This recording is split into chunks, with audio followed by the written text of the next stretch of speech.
case of a flat tire, because it always happens, the first thing you want to do is make sure you try to find a place off the road away from traffic. Like this place where I'm at right now. Didn't do much driving. Trust me, I'm there. Next, you want to put your car in park and, of course, apply the emergency brake.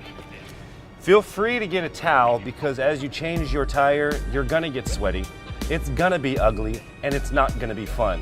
So if you want to use profanities and cuss words and swear, feel free to do so. It's acceptable while changing tires.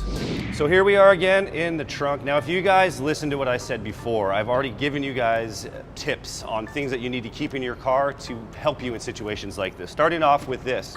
These are EWDs, early warning devices. Of course, you put these out to warn traffic that you're working on your car. And now we get into the trunk where everything is. Very important things, of course. You get everything that you need. You have your jack, you have your tools with a wrench, and of course, your trusty spare tire. Look at that. All right, ladies and gentlemen, it's time for us now to loosen up the lug nuts. Now, a lot of times what happens is over time, maybe even like rust might actually make these a little bit harder to come off. So if you can't do it just with your arms, you may have to, add some foot power and kick them and use your whole body. But I work out. So we're gonna loosen these up just a little bit. Oh my God, so easy. I bench 320, by the way. This is a little known fact. Now that the lug nuts are semi-loosened, we're gonna go ahead and put the jack underneath the car. Now you can see that I put it on a very flat surface. You wanna make sure that you find the flattest surface as possible because once you get this car up, you don't want it to ever have a chance to topple over. Also, you hopefully wanna put a plate of the jack underneath the chassis. A lot of the new cars actually have plastic, and that's definitely gonna break once you start cranking it up. Crank away. We have liftoff. Now that the jack is finally up and off the ground, we can fully take off the bolts. All right, this could take a little bit. So this could be where you tell stories of, tales of adventure. Back when I was a child, I was never a child. I was actually always a man. Now you can see we've already taken off some of the bolts. This is where you can start bragging because you're about halfway done. We're down to our last one. I hope our spare tire is ready to be used. All right. Exit tire. Have a good one.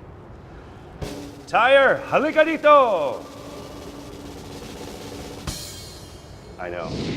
First, find your bolts, then line them up. Put them on a little bit. All right. Don't ever let frustration take over. Just continue, plow through. So pretty much they've been hand tightened. Now you don't want to totally put all of the juice in it. You just kind of want to hand tighten them. Make sure that it's not moving around. So after this, we're going to crank it down just a little bit. As soon as there's enough pressure on the tire, then you want to tighten it a little bit more. And then you go all the way down, pull the jack out, and that's when you tighten it 100%. Crank down.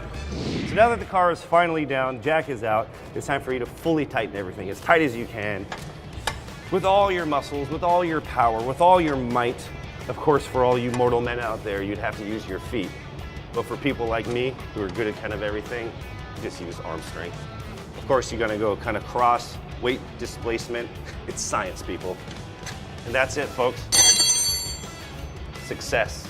You have successfully changed a tire. Now you can knock that off your bucket list and you can tell people, I can change a tire.